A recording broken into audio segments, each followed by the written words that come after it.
All right, let's dive right in. In this explainer, we're going to temporarily transport ourselves onto the decks of the Titanic in April 1912. But we aren't looking at it as a doomed vessel today. Instead, we're exploring it as a living, breathing Edwardian metropolis. As historical anthropologists, our goal here is to reconstruct this lost human world. We're going to examine the everyday life of its inhabitants, how they moved, how they played, and how the very architecture of the ship literally dictated their social reality. Now, to really get a sense of this, just listen to the words of first-class passenger Henry Julian, written on April 11th before the ship even reached Queenstown. He writes, "This is a brilliant morning and quite warm. The bands are unusually good." It perfectly captures the sensory, lived experience of an ordinary morning on board before everything changed. Picture him sitting in the glow of a noonday sun filtering through an ornate glass dome, listening to world-class musicians. It wasn't a voyage of survival yet, right? It was a highly curated social event, meticulously designed for ultimate comfort and prolonged leisure. We really have to wrap our heads around the fact that this ship was deliberately constructed to reflect, reinforce, and cater to the incredibly rigid socioeconomic hierarchies of the era. The White Star Line specifically prioritized unprecedented luxury and sheer volume over speed.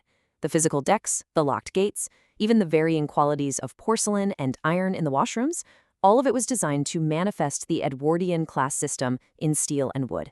This wasn't just a boat, it was a floating microcosm of 1912 society, complete with its own distinct neighborhoods, rules, and daily rhythms. So, descending structurally into the ship's social hierarchy, we actually start with the highly institutionalized and heavily constrained play of first class.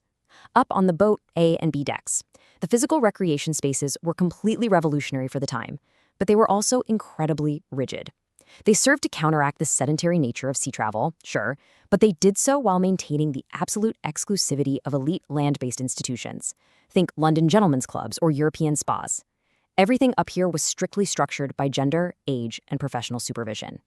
And the economic reality of all this leisure is pretty stark. Despite paying absolute fortunes for their tickets, first-class passengers still paid extra out-of-pocket fees for these amenities. Women had the gym from 9 in the morning to noon, gentlemen from 2 to 6 in the afternoon. If you wanted to play squash down on G-Deck, well, it cost 2 shillings for a half hour, and you were constantly monitored by a professional coach. Leisure wasn't spontaneous, it was a scheduled, institutionalized commodity. Okay, just picture this. Imagine the hum of a mechanical electric camel under the watchful eye of physical educator T.W. Macaulay, who stood ready in crisp white flannels to guide passengers through their regimens. The room itself featured white-painted oak paneling, beautiful tile floors, and state-of-the-art Wiesendeckchen machinery, including an electric horse, stationary racing bicycles, and rowing machines. It was literally the absolute pinnacle of Edwardian physical culture, designed specifically to invigorate the elite. Let's shift over to the dining spaces for a second, where you could almost smell the roasted squab and fresh strawberries served exclusively in the a la carte restaurant. Nicknamed the Ritz, this 137-seat restaurant on B deck allowed the ultra-rich to totally bypass the scheduled sittings of the main saloon. It was run by Italian restauratore Luigi Gotti, who actually paid his own French and Italian staff. The space featured carved French walnut paneling, fluted columns, and custom gold and cobalt spode china. Here, the elite could consume plover's eggs and caviar literally whenever they pleased.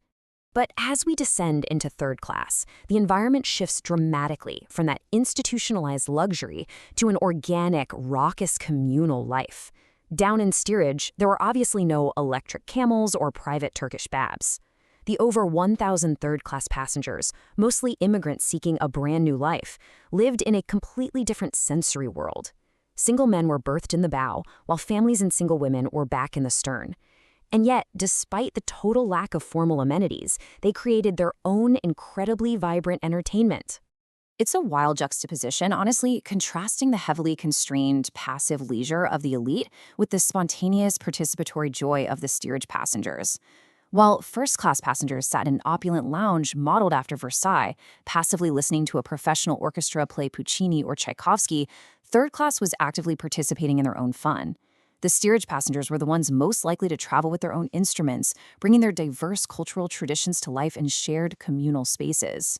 So, without access to those grand lounges, third-class passengers brilliantly adapted their spaces. They turned the red linoleum open space in a planked cargo hatch into a lively dance floor ringing with Scottish bagpipes and Irish pipes.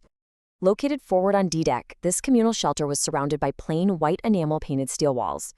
Passengers used the raised number 2 cargo hatch right in the center as a makeshift stage. Irish, British, Scandinavian, and Syrian immigrants bridged massive language barriers through jigs, reels, and raucous games of jump rope. Now, bridging these totally distinct, segregated worlds were the ship's professional musicians, a group whose intense, round-the-clock labor actually fueled the luxury of the upper decks.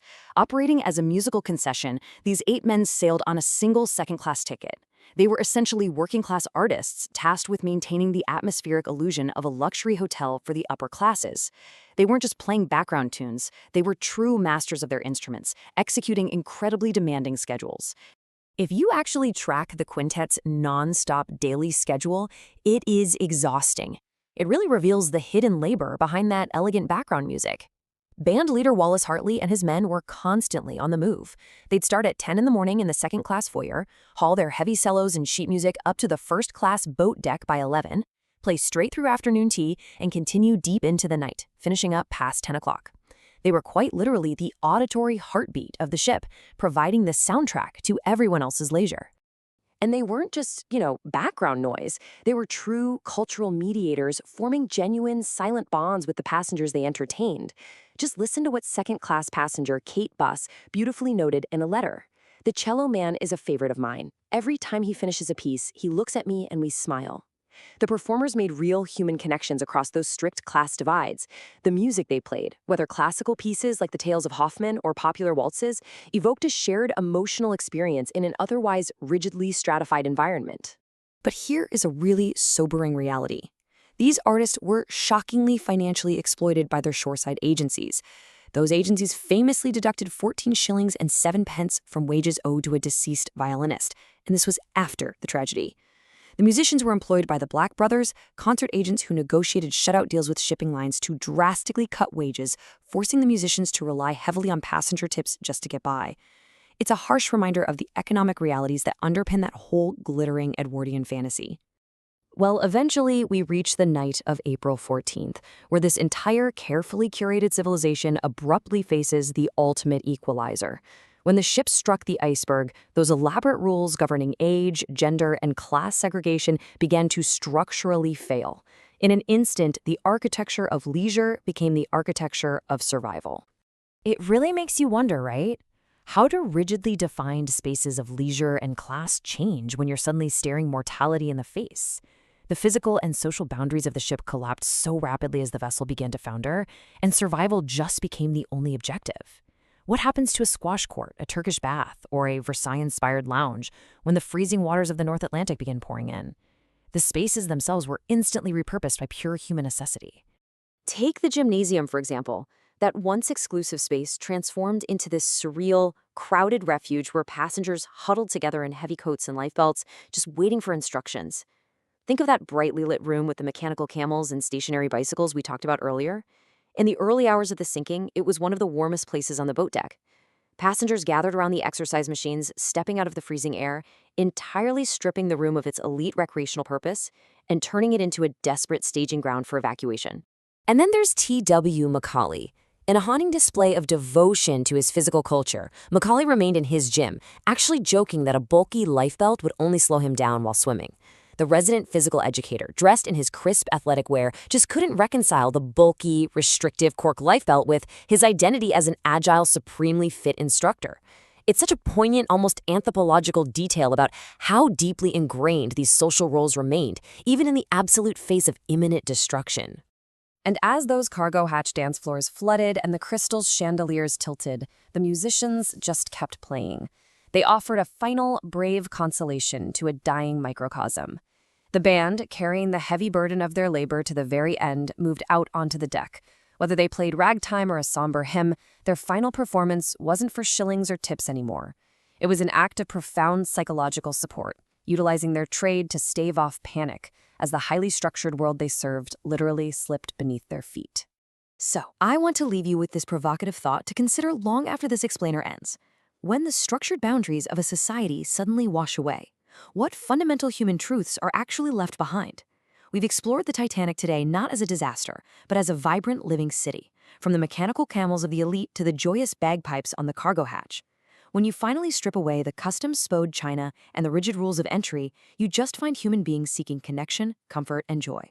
I hope this look into a lost world leaves you reflecting on the enduring truths of our own human condition.